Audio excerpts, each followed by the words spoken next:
Hello, so today we are going to start a self-portrait, and in the background we're going to include a pattern of some sort of A-B pattern in the background, whatever you want. So let's start with the portrait first. You're going to start with an oval. When you get your oval, you want to look for the wider part and the skinnier part. The skinnier part of the oval is kind of like an egg shape. Should be at the bottom. This is our chin. Your head isn't shaped kind of pointy at the top and flat at the bottom. It's more flat at the top and pointy at the bottom. So you want to find turn the oval the direction it needs to go, and you want to place it somewhere near the middle of your paper. I put mine a little bit higher so that I can include a neck and shoulders. And then you're going to lightly trace around this oval with your pencil. Then I want you to find the middle of the oval. And so you could do something like you take two fingers, you bring them together, and where they meet in the middle is kind of the middle. You could fold the paper and look through the paper and see where the top of the oval and the bottom of the oval meet. And you could kind of crease it to find the middle. But I want you to find the middle of the oval, and that's where your eyes go. And it's going to seem like it's too far down. It's not high enough. But our eyes are located in the middle of our face. And then I want you to draw some ellipse shapes. And so here's my fold line. You're going to draw an ellipse shape that goes above the line and below the line. And you want to make them about the same size, but it's almost impossible to draw two things exactly the same. So you can see this one's a little taller than that one. I can go back and try and fix it, but I don't want you to get too frustrated with this step. I want you to just do the best that you can, but you don't want to draw real tiny little eyes either. You want to make them pretty big to fill this oval. Then inside the eyes, you're going to draw a circle that touches the top and swings down and either touches the bottom or comes real close to touching the bottom. A nice big circle, and then you're going to put a small black circle inside the big circle for your pupil. So this is the colored part of your eye, and then this is the black dot. Then you need eyebrows, and eyebrows go above the eye, and they're short little hairs or lines that grow around the top of the eye, and you can do the best you can. You might have one eyebrow a little bit bushier than the other, which I do right here. That one's a little bit bushier, a little bit thicker and darker, so I'm going to add a few more lines on the other side to kind of even it out. Then you want to find the middle between the crease for your eyes and your chin. So you can do this to find the middle, but sometimes that's not really equal. Or you can bring the chin up to touch where that line is for the eyes, because you can see through the paper, and then you open it back up. And that crease is where your nose sits. And your nose is located between your two eyes, and it's a short little U, and then you have a letter C on one side that swings down and touches the bottom, and then a backwards letter C on the other side that swings down and touches the bottom. Alright, and so now we need the mouth, and the mouth is the opening of the mouth is halfway between the bottom of the nose and the chin. You could fold it, but honestly, if you just kind of eyeball it and find the middle. Your top lip rests above that line, and you kind of have like a letter M on the top, and then a big sweeping line across the bottom for your mouth. Your ears are located between your eyes and your nose, so you want to add a curved line on both sides for your ears, and then add a neck. You don't want to add the neck too long, but you also don't want to make it too skinny. And then your shoulders are going to go off the sides of your paper. They're not going to go down off the bottom. And then I always add two curved lines around the neck for like the collar of a shirt. And now the hair. The hair is really what's going to make this you, is how you do the hair. So if it's me, I have long hair that kind of tucks behind my ears, and your hair is not going to sit underneath this line. The top of your hair is going to rest above the line a little bit. So if I'm going to draw me, I'm going to draw this curved line that kind of tucks behind the ears, and then this goes up over my head a little bit, and everybody's hair is going to go up over the head, and then I'm going to bring this down behind the ear and down behind my shoulders because I have long hair.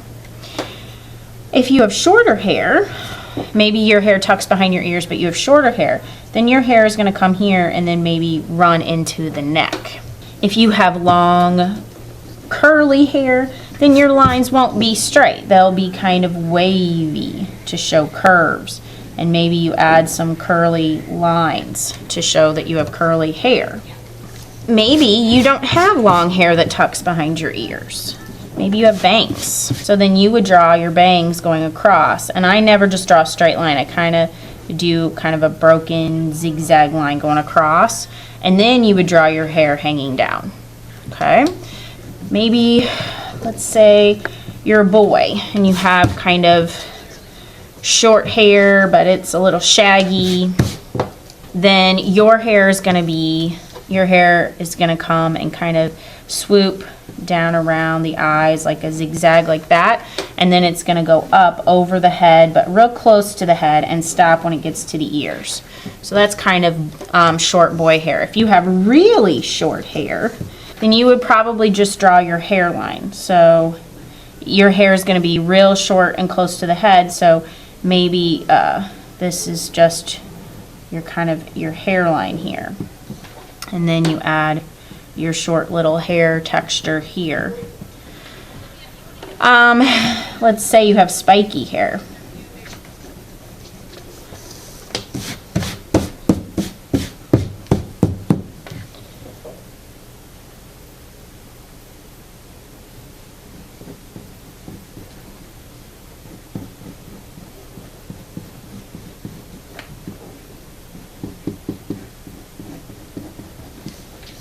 Something maybe like that if you have spiky hair. So you need to draw your hair the way you want. Let's say you have pigtails. You're a girl and you have ponytails or braids. And you're going to leave the top of your head just like that. But you're going to draw your hairline going across here. And then if you have pigtails or ponytails, you're going to add the ponytail holder. And then you're going to add your hair coming out of the ponytail like that. If you have braids, you're going to add the ponytail holder. And then your braids are going to be like bumps. Another ponytail holder. So you get to decide how you're going to do your hair. Make it look like you. So it needs to look like your hair. So if you have long hair, you have to draw long hair. You can't draw yourself with short hair. Then you're going to outline your self-portrait with marker.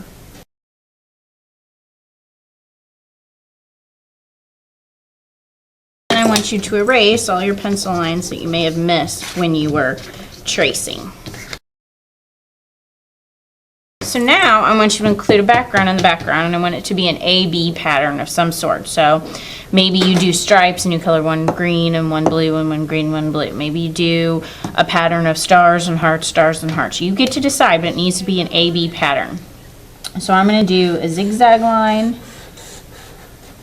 And you can do this in pencil first if you're worried about making a mistake. And then I'm going to do a straight line.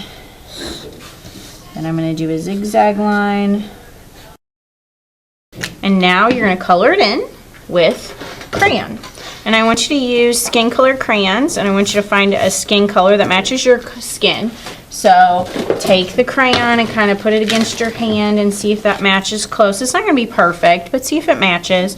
And when you color in your skin, you're going to start at your forehead. And you're going to color down over your eyebrows. You're going to color your ears. You're going to color around your eyes. You're going to color over your nose. And you don't want to color your lips a different color than your face or to look like you have lipstick on. So you're going to color over your lips too. I know that doesn't seem like that's what you should do, but you definitely don't want to look like you have lipstick on. And then you're going to color in your neck. And then from here on out, you need to find the color that you have for your eyes. Maybe you need to ask your neighbor what color eyes you have. You're going to color in your eyes. And then the color of hair. If you have blonde hair, you're going to use yellow. If you have red hair, you're going to use a scarlet color or an orange or a red. If you have brown, you're going to use brown for your hair, black for your hair, whatever hair color you have. Nobody has blue or green hair, so you won't use those colors. And you're going to color in. And when you do your shirt and the background, you can use whatever colors you want in your shirt and your background. So you're going to color in this all the way and then your background all the way. Try to color in your background with an alternating pattern, an A-B pattern as well. Colored in all the way, no scribblies. In order for me to make it look like it's not scribbly, I'm going to color side to side. And there you have your finished self-portrait with an A-B pattern in the background.